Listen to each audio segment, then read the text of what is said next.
Hello YouTube, LJ Draco here, and yes, I am here for a video, and a video that's kind of interesting to me, something I've never really done, but yeah, okay, this video is technically incomplete to some extent, and I'll explain why.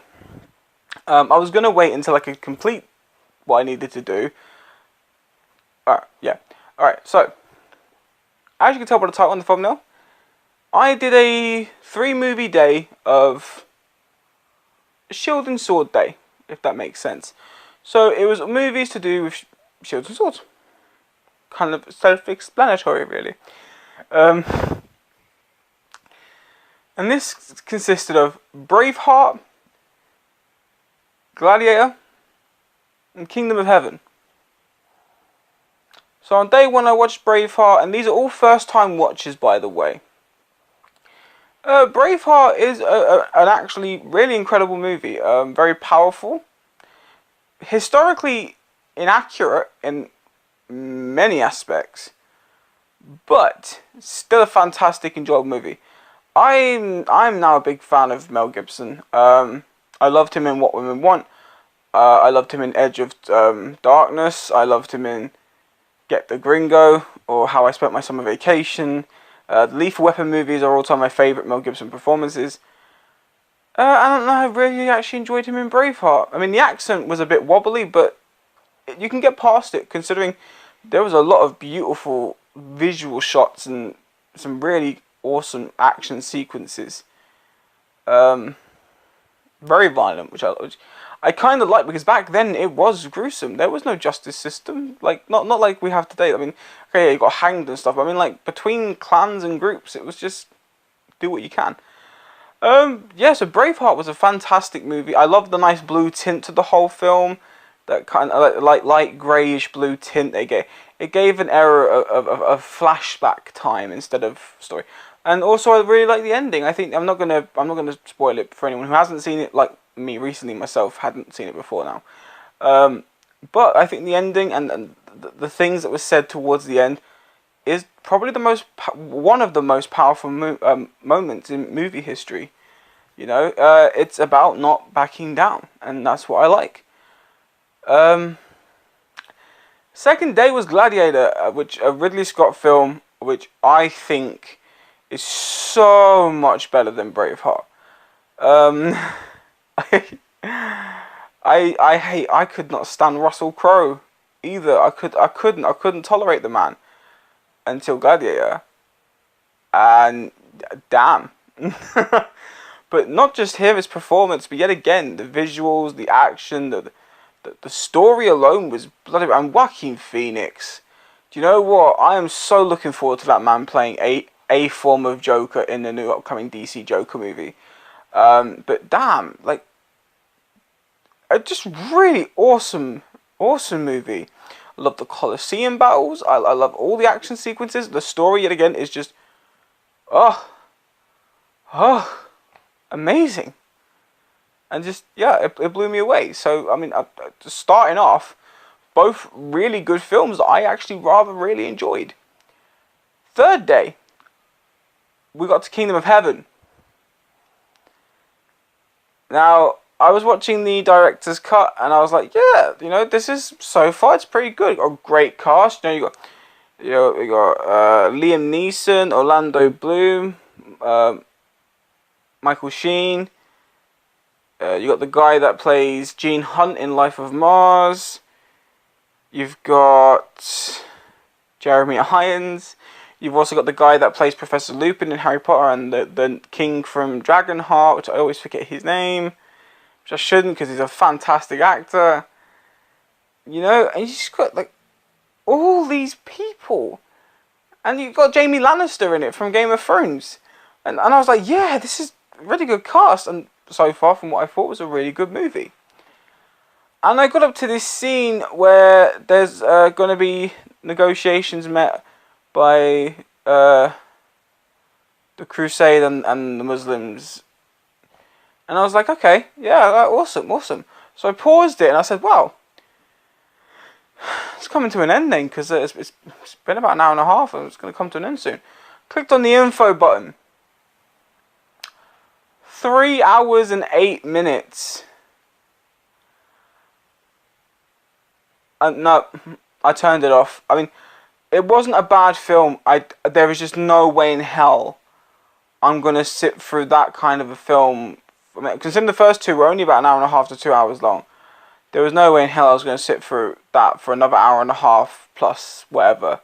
No, not that day. So I turned it off. But from what I can gather of the movie so far, is it is really good. It is really interesting. The characters and the actors are fantastic.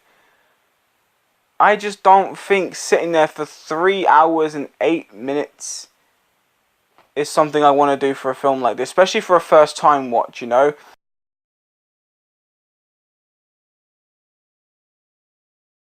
And considering I'm not really used to watching stuff from this genre, it's a lot to take in just for one movie that you've never seen before. So I probably will go back to the other half at some point, but as of right now, I'm probably not going back to it for a while. And if I ever do, it's probably just going to be the theatrical cut, which I know everyone says is the worst one, but it's shorter.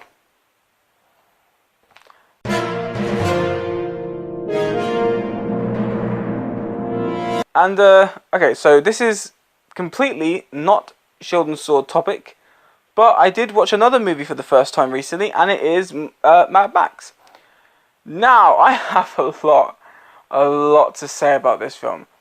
Slightly more positives than negative, but the negatives are the most important. So positives was Mel Gibson's performance was yet again incredible. He made it believable. I love all the actors in this movie. I think they're all amazing.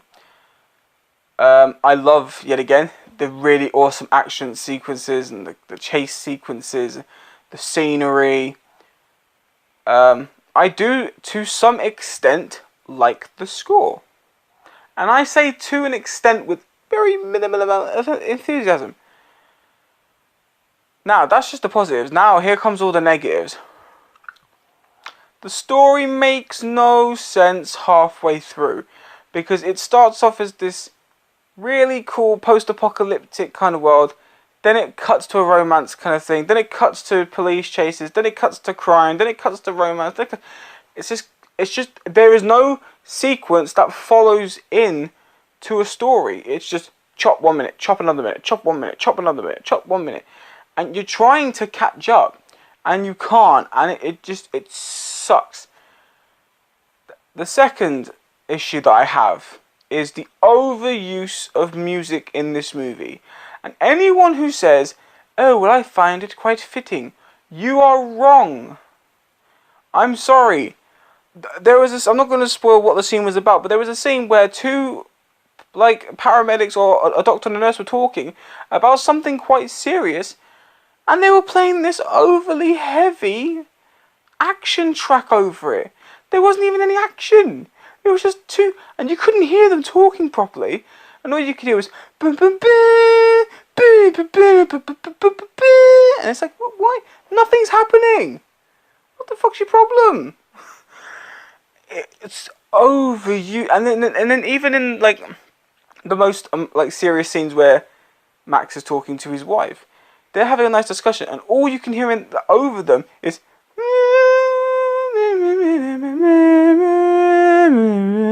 And it's like, it's too loud. I understand that sometimes audio tracks and music can fit a scene. It does not fit. It's ruining the film, along with the very terrible cuts and chops. Now, I'm going to give it credit. It was one of its first kind of movies of its time in 1980.